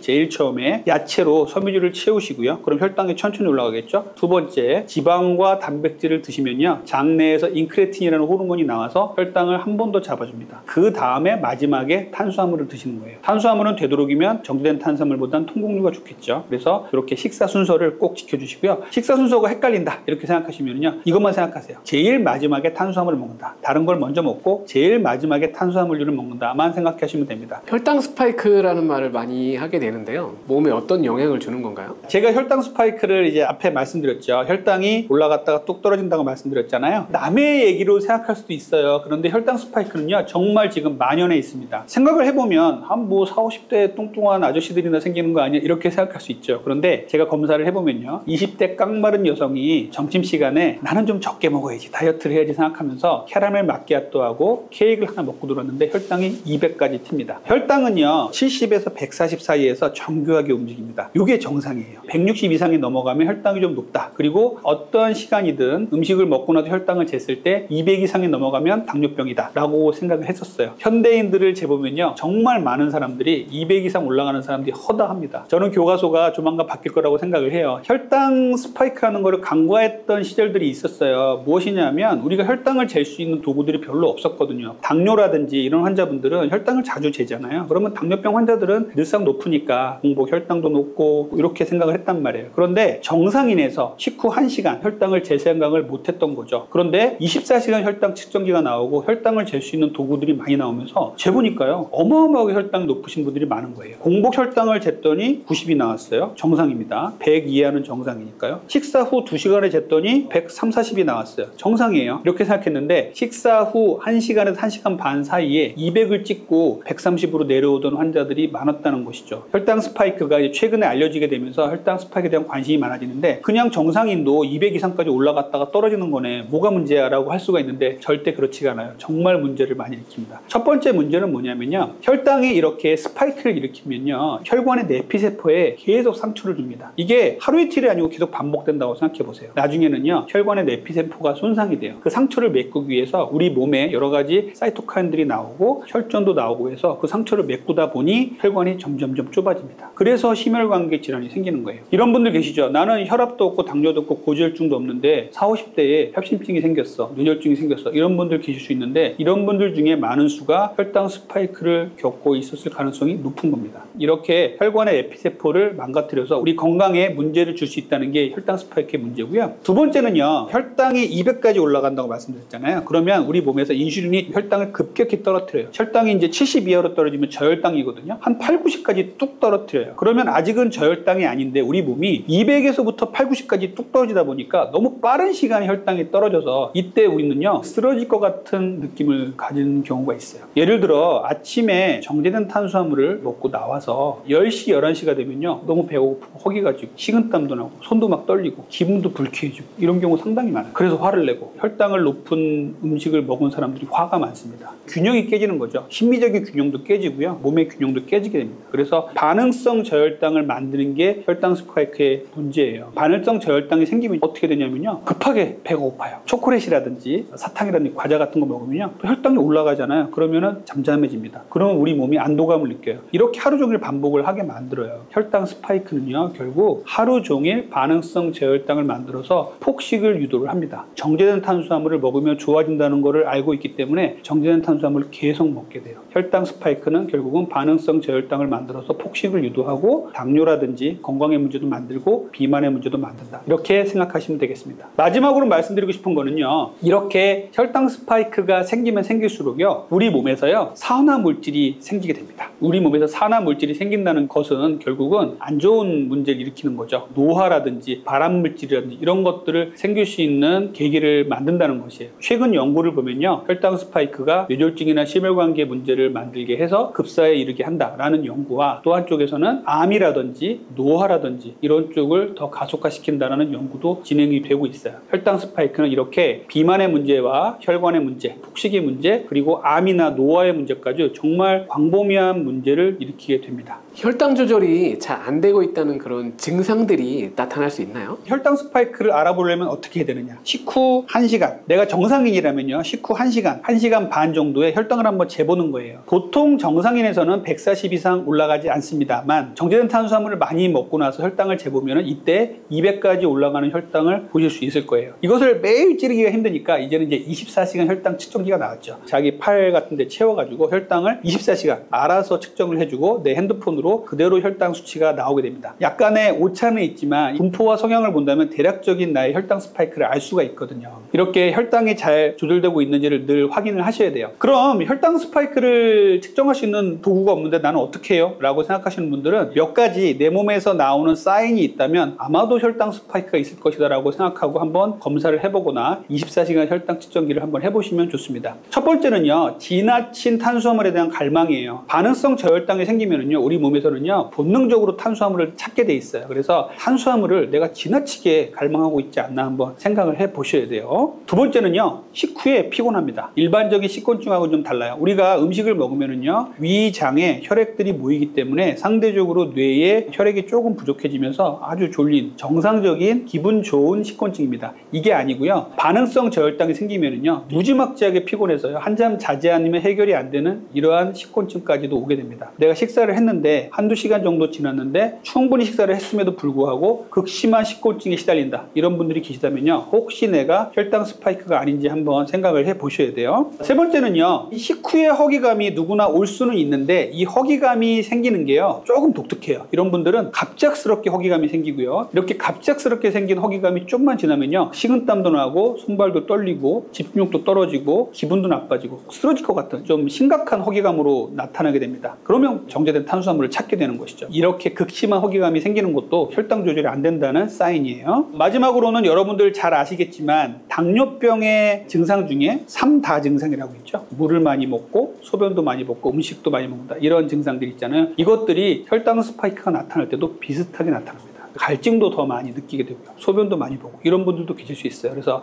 내가 검진을 했는데 당뇨병은 아니라고 나왔는데 자꾸 이런 부분이 반복된다 그러면 혈당 스파이크가 아닌지 병의원에 가셔서 검사를 해보시거나 스스로 혈당을 측정해보고 24시간 혈당 측정기를 한번 측정해보는 것도 권유를 드립니다. 그렇다면 건강검진을 잘하면 혈당 관리를 잘하고 있는지 알 수 있나요? 일부는 알 수 있습니다만 정확하게 알기는 좀 힘든 게 사실입니다. 왜냐하면요, 우리가 건강검진을 하면 주로 보는 도구들이 첫 번째 공복혈당을 보죠. 공복혈당이 100 이하가 정상입니다. 126 이상이 공복혈당에 나오면은 이제 당뇨병이라고 얘기하고요. 100에서 126 사이에 있는 거를 당뇨 전 단계라고 얘기를 하거든요. 이렇게 이제 나오게 되는 말이에요. 또 당화혈색소라는 거를 잽니다. 3개월의 혈당의 평균이라고 보시면 돼요. 5.6 이하가 정상이고요. 그리고 6.5가 넘어가 버리면 이제 당뇨병 환자예요. 확진하는 도구로도 쓰이고 합니다. 이렇게 공복혈당과 당화혈색소만 측정을 해서 나는 혈당 스파이크가 없어, 내 혈당은 정상이야 라고 생각하시면 안 돼요. 혈당 스파이크가 계속 춤을 추고 있는 경우도 있단 말이죠. 제가 20대 깡마른 여성의 혈당 스파이크를 보면서 말씀을 드립니다. 건강검진에서는 혈당의 문제가 전혀 없었는데 이런 분들은 근육이 적기 때문에 혈당이 너무나 빨리 올라갔다 뚝 떨어지고 뚝 떨어지다 하다 보니까 평균을 구하는 당화혈색소에서는 안 나오는 거예요. 공복혈당도 괜찮으신 겁니다. 하지만 이 환자분들의 혈당 스파이크를 보는 것들은 중요해요. 현재의 혈당 스파이크를 잘 관리하는 것이 10년, 20년 뒤에 당뇨병으로 이행하는 것을 막을 수가 있거든요. 혈당 스파이크를 건강검진으로만 다 알 수 있는 건 아닙니다. 당뇨병 환자는요, 식후에 혈당이 제일 많이 올라가는 시간이 식후 2시간이에요. 그래서 우리는 늘 생각하고 있죠. 공복혈당과 식후 2시간이 중요하다. 이건 당뇨병 환자 얘기입니다. 정상인에서는요, 식후 1시간, 1시간 반의 혈당도 중요하다는 생각을 꼭 해주시고요. 앞에서 말씀드린 이런 혈당 스파이크의 증상이 의심이 되신다면 식후 1시간과 1시간 반 혈당도 재보시면 좋겠어요. 혈당을 급격하게 오르게 하는 나쁜 음식들은 어떤 것이 있을까요? 혈당을 급격히 오르는 음식은 여러분들 잘 아시는 정제된 탄수화물들입니다. 흔히 빵, 떡, 면, 과자, 액상과당, 그 다음에 잘 갈아낸 주스, 찻즙 주스 이런 것들이 혈당을 아주 빠르게 올릴 수가 있어요. 이런 음식들 속에는 섬유질이 거의 없습니다. 그렇기 때문에 혈당을 잡아주시는 여력이 없는 거죠. 자꾸만 혈당을 빠르게 오르게 하는 것이거든요. 혈당을 이제 빠르게 올리는 이런 음식들을 제일 조심하셔야 되고요. 최근에 이제 초가공식품이라고 하죠. 원재료의 형태를 알 수 없게끔 막 가공을 해서 나온 것들이 당 성분이 아주 많이 들어가 있습니다. 현대사회에는요, 당 성분이 안 들어가면요, 팔리질 않아요. 어떤 음식이든 당을 자꾸 넣습니다. 특히 우리나라 음식들이 너무 달아요. 최근에 이제 뭐 음식 문화도 많이 바뀌고 해서 서양에서 살다가 들어오신 분들이 우리나라 음식을 맛보고서 모든 음식에 설탕이 들어간 것 같다, 이런 말씀 하시는 분들 많이 계세요. 이런 정도로 우리 음식들이 너무나 많이 달아졌습니다. 이렇게 단 음식들을 피하는 것들이 중요하다고 봅니다. 같이 먹으면 혈당 관리에 더 안 좋은 그런 음식들이 있을까요? 혈당을 올렸는데 또 가중시키는 게 있어요. 뭐냐면요, 정제된 탄수화물을 먹었는데 또 정제된 탄수화물을 먹는 거예요. 첫 번째로는 이제 라면을 먹고 또 밥을 말아 먹는 거, 이런 것들 정말 안 좋습니다. 우리 음식들 중엔 그런 게 정말 많아요. 아주 정제가 잘 된 빵이나 피자 같은 걸 먹고 또 콜라를 먹는 거, 이런 것들이 혈당을 가중시키게 되는 건데, 한번 올라간 혈당이니까 또 먹으면 어때, 이렇게 생각하시면 안 됩니다. 200까지 올라갈 혈당이 250, 더 올라가지 않는다면 우리 몸에 대사에 나쁜 영향을 미쳐서 향후에는 더 많은 문제를 일으켜요. 인슐린 저항성, 지방간을 일으키게 돼 있으니까 혈당을 가중시키는 음식은 피하셔야 되고요. 두 번째는요, 정제된 탄수화물을 먹고 여기다가 트랜스 지방을 같이 먹는 거예요. 예를 들자면 햄버거를 먹고 감자튀김을 먹는 거죠. 이렇게 먹는 것이 아주 심혈관계에 치명적입니다. 혈당 스파이크도 만드는데 고지혈증과 콜레스테롤을 높일 수 있는 이런 트랜스 지방을 같이 먹는 것은 치명적이거든요. 정말 맛있어요, 이렇게 먹는 것들이. 그렇기 때문에 우리를 자꾸 먹게 만드는데 이런 것들은 정말 피하셔야 됩니다. 그리고 세 번째, 최근에 우리 한국의 음식 문화에서 좀 걱정이 되는 거, 단짠을 자꾸 반복하는 거 있잖아요. 우리가 음식을 달게 만드는 데 있어서 짠맛을 첨가하면요, 단맛이 조금 덜어지기 때문에 단맛을 더 추가할 수가 있어요. 단짠 음식을 많이 먹는 것도 피하시면 좋겠습니다. 당뇨를 예방하기 위해서 지켜야 될 생활 습관에는 어떤 것이 있을까요? 첫 번째는요, 규칙적인 식사를 하십시오. 아침은 몇 시, 점심은 몇 시, 저녁은 몇 시. 이것이 좀 달라져도 상관없어요. 두 끼를 먹을 수도 있어요. 하지만은 적정한 시기에 시간에 맞춰서 식사를 하시면 제일 좋습니다. 왜 그러냐면요, 우리 췌장에서 인슐린이 나와서 혈당을 떨어뜨리기 떨어뜨리는데 아침, 점심, 저녁을 같은 시간에 드시면요 하루에 3번 정도 인슐린이 나와서 일을 하고 췌장은 쉬게 됩니다. 아무 때나 먹고 아무 때나 자고 자다가 깨어나서 음식을 먹고 이렇게 되면은요 췌장이 아무 때나 나와서 일을 하게 돼요. 췌장이 일을 많이 하고 혹사를 하게 되면요 췌장은 고갈되는 조직이기 때문에 7, 80세까지 일을 열심히 해야 되는데 40, 50대에 나가 떨어집니다. 그때 당뇨가 오는 거예요. 규칙적인 식사를 하시는 게 제일 중요합니다. 두 번째는요, 말씀드렸던 정제된 탄수화물을 줄이셔야 돼요. 예전에는요, 단 거 많이 먹으면 당뇨 와요? 이렇게 간단하게 질문을 하면 단 거 먹는다고 당뇨 안 오죠? 이렇게 말씀을 드렸었는데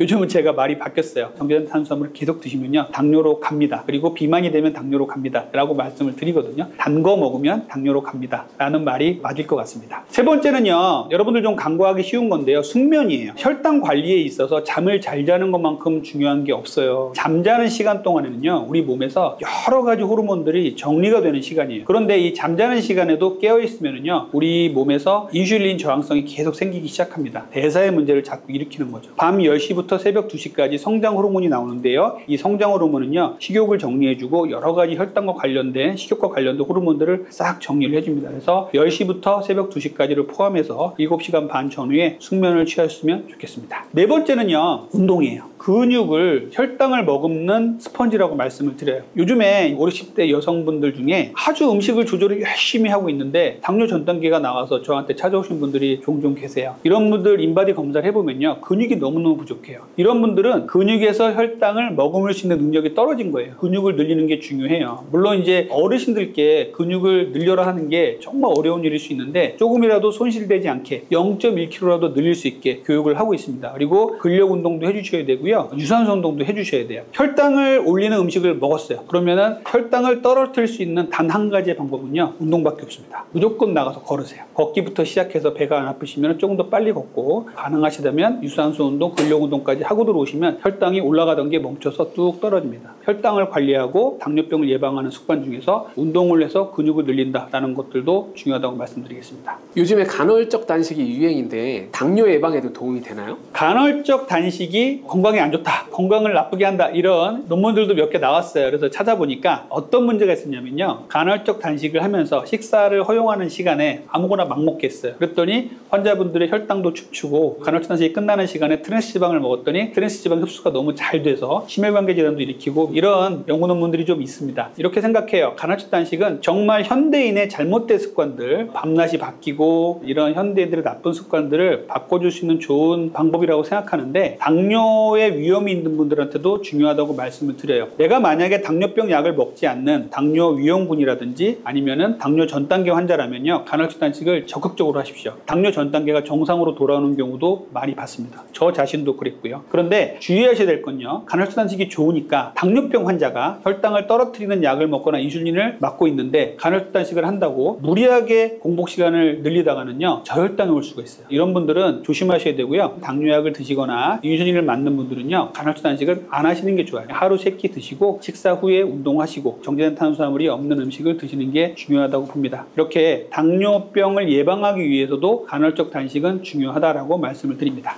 저도 정말 뱃살이 정말 안 빠지는데요, 비만 인구가 정말 점점 늘어나는 것 같아요. 이유가 있을까요? 이제 복부 비만, 그리고 비만의 문제, 그리고 그거에 이어서 또 당뇨병의 문제, 이런 문제들이 현대사회, 특히 한국 사회에서 아주 급증하고 있어요. 예를 들자면 미국 같은 경우에는요 비만 환자들이 계속 이제 늘고 있는데도 불구하고 당뇨병 환자의 수준은 한국하고 거의 비슷합니다. 미국 같은 경우에 보면은 이제 사람들이 엄청나게 이제 비만 환자들이 정말 중증 고도 비만이 너무나 많잖아요. 그런데 우리나라 사람들은 비만해봤자 150kg, 그 정도는 중증 고도 비만이라고 보는데, 이런 환자분들이 당뇨병으로 이완할 확률들이 우리가 훨씬 높다고 봐야 돼요. 그래서 우리가 지금 이제 비만으로 인해서, 또 비만이 아니더라도 당뇨병의 고위험군에 노출된 사람들이 거의 성인에서 2천만 명 정도 된다고 합니다. 엄청나죠. 내 옆에 있는 사람들 다, 나도 내 옆에 있는 사람들도 2명 중에 1명이 당뇨병 위험군에 속해 있다는 소리예요. 당뇨병 환자가 600만, 그리고 당뇨 전 단계 환자가 1,500만 정도가 됩니다. 이 정도로 정말 심각한 문제고요. 비만의 문제가 최근 들어서 더 심각해지는데 최근에 나온 이제 비만 학회에서 나온 자료에 의하면요. 비만이 전반적으로 급증하고 있고 우리의 예상치가 있었는데 예상치를 뛰어넘어서 천장을 뚫어버렸어요. 예상치를 넘어서 이제 비만율이 올라가고 있고 특히 이제 젊은 남성들 비만이 정말 심각합니다. 30대, 40대 정도의 젊은 남성들이 우리 사회를 지탱하는 주축들이라고 할 수가 있는데 이분들의 비만율이 엄청나게 높고요. 특히 복부 비만이 엄청나게 높고요. 여성들을 보니까 여성들은 그래도 관리를 좀 해서 젊을 때 좀 괜찮은데 폐경기가 지난 이후에 60대 정도 지나면서 여성들의 복부 비만이 또 아주 심각한 거로 알려져 있어요. 그러면 현대 사회로 와서 왜 이렇게 비만이 폭증을 했을까 한번 고민을 해볼 필요가 있습니다. 첫 번째는 이제 먹는 게 너무 풍부해졌죠. 예전에 우리는 뭐 굶기를 밥 먹듯이 하고 이런 이제 삶을 우리 근대까지 살았었잖아요. 그런데 이제 산업혁명, 농업혁명을 지나고 우리나라가 급속도로 산업화되면서 이렇게 먹는 것이 너무 풍부해졌죠. 먹는 것이 풍부해지면서 각종 산업에서는 단맛을, 정제된 탄수화물을 끌어올려서 아주 극강의 단맛을 끌어올려서 소비자들의 입맛을 자극하는 이런 음식 풍토가 너무나 많아졌습니다. 최근에 이제 우리 뭐 TV나 언론 같은 데서 나오는 음식물을 만드는 풍토도 좀 많이 걱정되는데요. 음식물을 맛을 좋게 하려면 설탕을 넣어라. 막 이런 것들이 많이 나오면서 탕후루, 마라탕, 그리고 이렇게 음식물을 만드는데 설탕을 많이 넣는 풍토가 정말 문제예요. 서구에서 오래 살다가 들어오신 분들이 한국 음식을 맛보고는 너무 달다. 모든 음식에 설탕이 들어간 것 같다. 이런 분들 많이 계시거든요. 저도 예전에는 설탕이 들어간 음식들을 많이 먹었지만 이렇게 공부를 하면서 설탕이 많은 음식들을 많이 줄였어요. 그랬더니 최근에는요. 흔히 먹는 이런 음료들이나 단맛이 나는 것들을 먹으면 음식이 너무 자극적이고 달아서 못 먹겠다. 이런 정도로 우리나라 음식들이 달거든요. 이것이 좀 저는 문제라고 생각하고요. 그리고 운동의 부족도 문제죠. 우리가 이제 산업화되고 도시화되고 우리가 고도로 산업화되면서 우리가 움직임을 할 수 있는 것들이 많이 줄어들었잖아요. 사무직이 많아지고 하루 종일 의자에 앉아 있고 운동할 시간은 별로 없고 집에 들어오면은 가만히 누워서 TV 보다가 잠이 들고 이런 풍토가 많아지면서 혈당을 올라가게 하는 우리의 자세, 우리의 활동력 이런 것들이 문제가 많이 되고 있습니다. 의자병이라고 얘기를 합니다. 뭐 의자왕이 걸리는 병은 아니고요. 의자병은 현대인들이 의자만 보면 찾아서 앉는 병을 의자병이라고 해요. 그래서 의자에 오래 앉아 있으면요 담배 피는 것보다도 나쁘다라는 연구가 나올 정도로 의자에 오래 앉아 있는 것은 정말 안 좋거든요.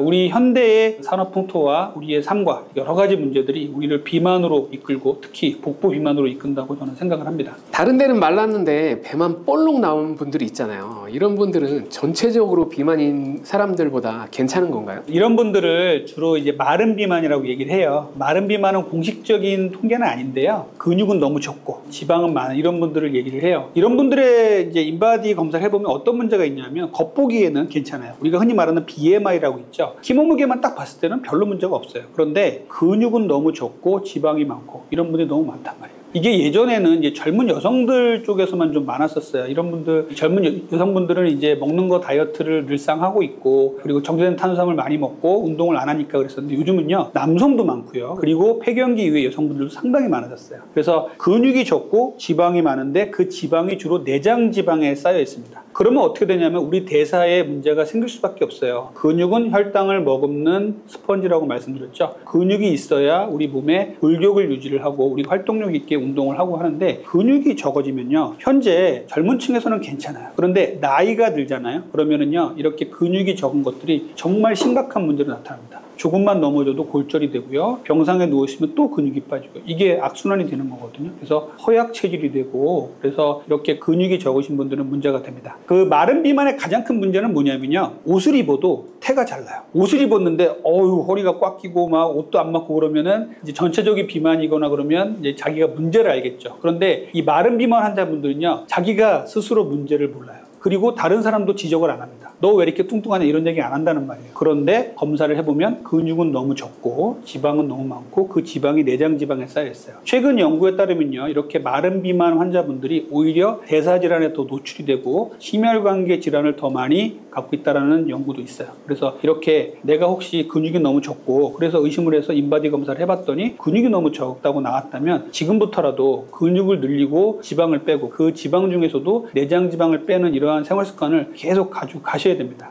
이렇게 배가 나오게 하는데 최악의 습관 그런 것들이 있을까요? 가장 큰 복부 비만의 원인은 정제 탄수화물이에요. 정제가 잘 된 탄수화물들, 빵, 떡, 면, 과자, 액상과당, 과일 주스 같은 것들은 정말 내장 비만을 일으키게 하는 주요 원인이거든요. 그래서 음식에 있어서 이렇게 내장 지방을 쌓게 하는 것들이 정제된 탄수화물이니까 이걸 줄여야 한다는 생각을 꼭 하셔야 되고요. 두 번째는요, 단백질과 섬유질의 섭취의 부족입니다. 정제된 탄수화물은 많이 먹고요, 단백질과 섬유질은 부족하게 먹으니까 혈당은 빨리 올라가게 되고 근육은 부족하게 됩니다. 그래서 이렇게 식습관에 있어서 단백질의 부족과 섬유질의 부족은 정말 심각합니다. 그래서 이렇게 단백질과 섬유질이 부족하신 분들은 꼭 채워서 식사를 하셔야 됩니다. 세 번째는요, 운동 부족이에요. 현대인들은 운동이 너무 부족하죠. 그래서 운동을 할 시간도 없고, 그 상황에서 제일 나쁜 습관은 뭐냐면요, 정제된 탄수화물을 충분히 먹고 가만히 누워 있는 거예요. 흔히 저녁에 식사 후에 우리 현대인들이 보여주는 습관들이죠. 식사를 포만감 있게 정제 탄수화물로 한 후에 가만히 누워서 TV를 보다가 잠이 드는 것, 이런 것들이 정말 안 좋거든요. 이렇게 정제된 탄수화물을 먹고 가만히 누워 있다가 잠이 들면요, 그냥 내장 지방, 복부 비만이 점점점 쌓여라 하고 고사를 짓는 거하고 똑같습니다. 그 다음은요, 수면이에요. 수면은요, 우리가 내장 지방을 쌓게 하는 원인일까라고 이렇게 의아하게 생각하시는 분도 계실 텐데, 수면이 정말 중요합니다. 우리가 잠을 충분히 자는 것들은요, 내장 지방을 없애는데 정말 중요한 것들이에요.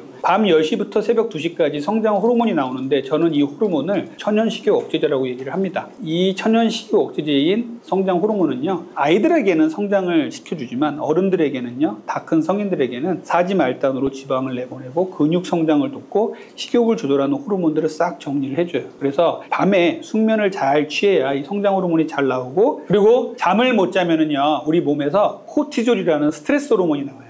이 스트레스 호르몬이 내장 지방을 쌓게 하는 주요 원인이에요. 숙면을 취하는 게 중요합니다. 마지막으로 가장 현대인들이 뱃살을 찌게 하는 원인 중에 하나는요, 스트레스예요. 현대인들에게 스트레스는요, 피할 수 없는 것이죠. 그런데 이 스트레스가 쌓이면 쌓일수록 내장 지방은 증가할 수밖에 없습니다. 자, 스트레스는요, 인류가 진화에 와서 생존할 수 있게 만드는 정말 중요한 것이었어요. 그래서 진화 과정에서 스트레스는 정말 중요한 것이었고, 우리가 이 내장 지방을 쌓게 하는 스트레스 호르몬이 나와서 내장 지방을 쌓게 하는 것이 우리의 생존에 유리했단 말이에요. 그런데 현대 사회에서는 그렇게 뭐 동물에게 쫓기거나 기아에 시달리거나 추위에 시달리지 않는데도 우리의 스트레스 호르몬은 똑같은 기전으로 내장 지방을 쌓고 있습니다. 이게 이제 코티졸의 기전인데요. 그래서 스트레스를 받으면 받을수록 내장 지방이 쌓입니다. 우리가 현대 사회에서 스트레스를 완전히 피할 수는 없지만 스스로 혼자만의 스트레스 관리 방법이라든지 명상이라든지 종교 활동, 취미 활동을 통해서 자기 스트레스를 잘 관리를 하셔야 이 내장 지방을 안 쌓게 할 수가 있습니다. 식사 후에 디저트를 먹는 문화가 발전을 하고 있는 것 같은데요. 이것만은 꼭 피해라, 절대 먹으면 안 된다, 이런 디저트가 있을까요? 식사 후에 이거를 먹는 것이 정말 다이어트에 안 좋다라고 말씀드리는 것 중에 1번은요, 저는 아이스크림이라고 생각해요. 자, 방송인 서경석은요, 아이스크림을 매일 먹고 잤더니 살이 찌더라, 이렇게 증언을 한 바가 있어요. 지금은 이제 다 다이어트에 성공하셨지만 그만큼 비만과 다이어트 건강에 아이스크림이 안 좋습니다. 저는 아이스크림을요, 정제된 탄수화물 외에는 영양소가 거의 안 들어갔다고 봐요. 유지방 조금 들어갔겠죠. 그 외에는 뭐가 들어가 있냐면요, 아이스크림은요, 착화제, 유화제, 색소, 이런 것들이 주로 들어있어요.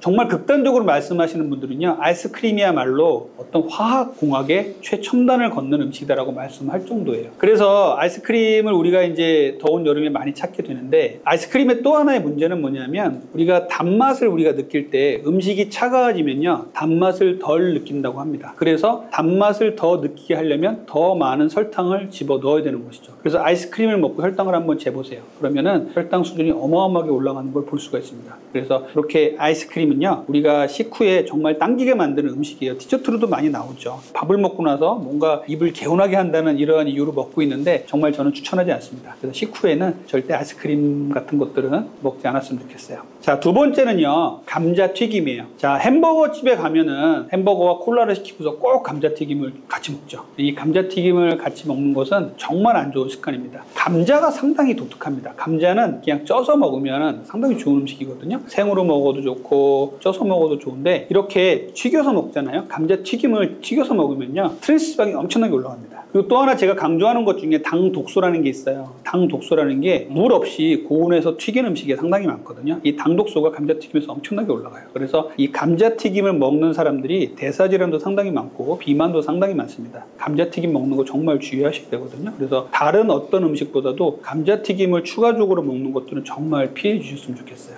세 번째 제가 정말 피하라고 말씀드리는 건 주스예요. 과일을 먹는 것은 그렇게 나쁜 게 아니에요. 과일 중에서도 이제 단맛이 당도가 덜하는 과일은요 건강에 정말 도움이 됩니다. 전체적인 과일로 봤을 때 과일은요 천연 항산화제이자 비타민의 보고고 저는 항암제 효과까지 있다고도 말씀드리는데 문제는 이 단맛이 강한 과일을 갈아서 그것도 착즙으로 내서 먹게 되면 어떻게 되냐면요 섬유질이 다 파괴되고 하나도 안 들어오게 되면요 혈당 수준을 높여서 혈당 스파이크를 만드는 경우도 있고요 우리 몸에 당의 중독을 만드는 경우도 상당히 높습니다. 여러분들 느껴보신 분들 계시겠지만 무더운 여름에 이렇게 주스를 먹었더니 정신이 반짝하는 경우 있을 거예요. 이게 왜 그러냐면 탈수도 해결을 해주지만 혈당을 아주 많이 올려주기 때문이거든요. 그래서 그렇게 주스를 먹는 것은 좋은 영양분들을 다 파괴시키고 오히려 설탕물을 먹는 것과 같다라고 극단적으로 말씀하시는 분도 계세요. 그러니까 이렇게 주스 먹는 것도 피해 주셨으면 좋겠습니다. 그렇다면 식사 후에 디저트를 먹으면 오히려 도움이 될 수 있는 그런 것도 있나요? 저는 식사 후에 디저트를 먹어서 도움이 될 수 있는 것보다는 식사 후에는 아무것도 안 먹었으면 좋겠습니다.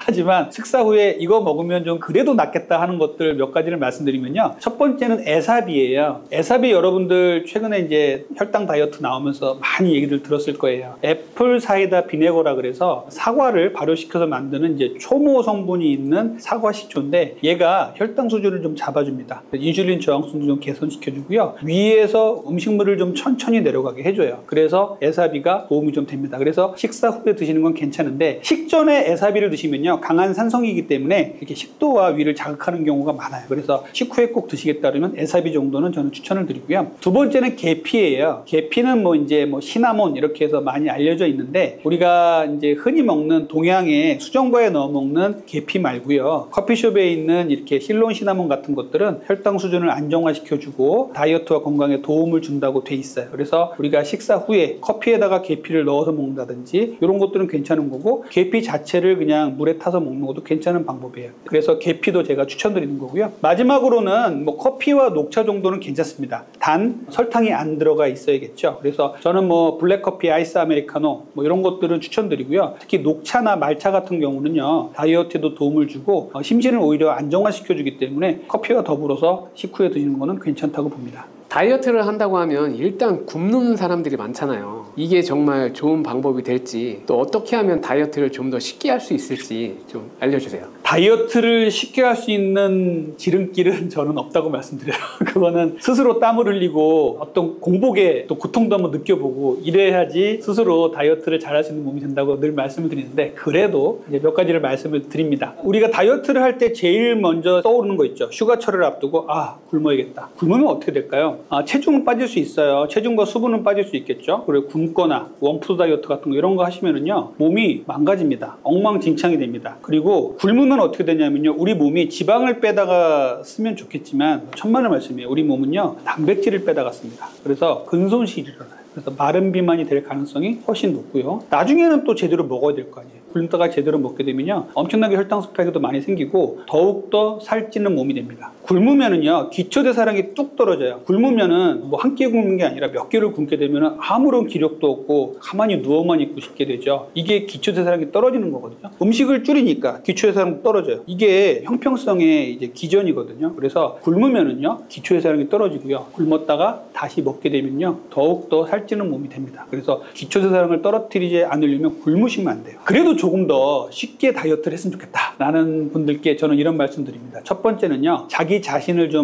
잘 알아야 돼요. 나는 과연 정제된 탄수화물에 탐닉이 있는 사람인가? 그리고 나는 단백질을 먹을 수 있는 사람인가? 그리고 내가 간헐적 단식을 통해서 몇 시간을 굶을 수 있는 사람인가? 이런 것들을 스스로 좀 아셔야 됩니다. 왜냐하면 이게 사람마다 다 다르잖아요. 잠자는 시간 다르고 일어나는 시간 다르고 생활 습관이나 먹는 걸 다 다르기 때문에 모든 사람에게 천편일률적으로 적용되는 다이어트의 방법을 따르지 마시고 내가 과연 어떤 사람인가를 먼저 판단하시고 거기서부터 다이어트가 시작이 돼야 됩니다. 그래서 나는 스트레스를 받으면 자꾸 단 걸 먹는 것 같아. 이런 분들이 계시다면 단맛 나는 음식이 스트레스에서 나오는 여러 가지 코티졸이나 세로토닌 저하를 해결해 주고 있는 거예요. 이 부분을 먼저 해결하지 않으면 스트레스를 해결하지 않으면 다이어트가 안 되겠죠. 이런 부분들을 먼저 자기 스스로를 돌아보시고 과연 나는 어떤 사람인가 어떤 음식을 좋아하고 어떤 생활 습관을 갖는지를 먼저 좀 파악을 했으면 좋겠고요. 있는데요. 그래도 다이어트를 쉽게 하는 방법들을 말씀드리자면 정제된 탄수화물을 꾸준히 먹어온 사람이라면 확실히 끊어보세요. 내가 다이어트를 뭐 1주를 하든 2주를 하든 한 달을 하든 그 기간 동안에는요. 빵떡면 과자, 액상과당, 주스 같은 것들을 완전히 한번 끊어보십시오. 그리고 채소와 풍부한 채소와 그 다음에 단백질을 충분히 드시고요. 탄수화물은 통곡류 위주로 소량만 드신다고 생각하고 한번 요 습관을 꾸준히 가져가 보세요. 상당히 도움이 될 거예요. 그리고 간헐적 단식도 저는 적극 추천을 드려요. 내가 공복 시간을 갖는 것들을 한번 느껴봐야 됩니다. 배고픈 걸 한번 느껴봐야 돼요. 그런데 우리 현대인들은요. 배고픈 거를 한 번도 못 느껴보는 분들이 많아요. 뱃속에서 꼬르륵 소리가 나는 것도 못 들어본 분들도 많습니다. 그래서 간헐적 단식을 통해서 내가 주말이면 그래도 회사를 다니는 평일이 힘드니까 주말에는 16대 8 정도의 간헐적 단식을 통해서 한 2끼만 먹는 거예요. 그러니까 이렇게 한번 해보시고 이런 것들을 스스로 터득을 하신다면 12대 12 간헐적 단식이 시작이거든요. 그래서 12대 12가 성공이 됐다면 12시간을 굶는 게 성공이 됐다면 14시간을 굶어보시고 마지막에 16시간까지 굶어보시고 이렇게 해서 공복 시간을 늘려보는 겁니다. 이 공복 시간을 늘리는 간헐적 단식과 이렇게 굶는 것은 다른 거예요. 간헐적 단식에 있어서 식사를 허용하는 시간에 충분히 잘 먹는 거라고 말씀드렸고 굶는 거는요 전체적으로 그냥 적게 먹는 거죠. 요거는 다른 거니까 이 부분은 오해 없으시길 바랍니다.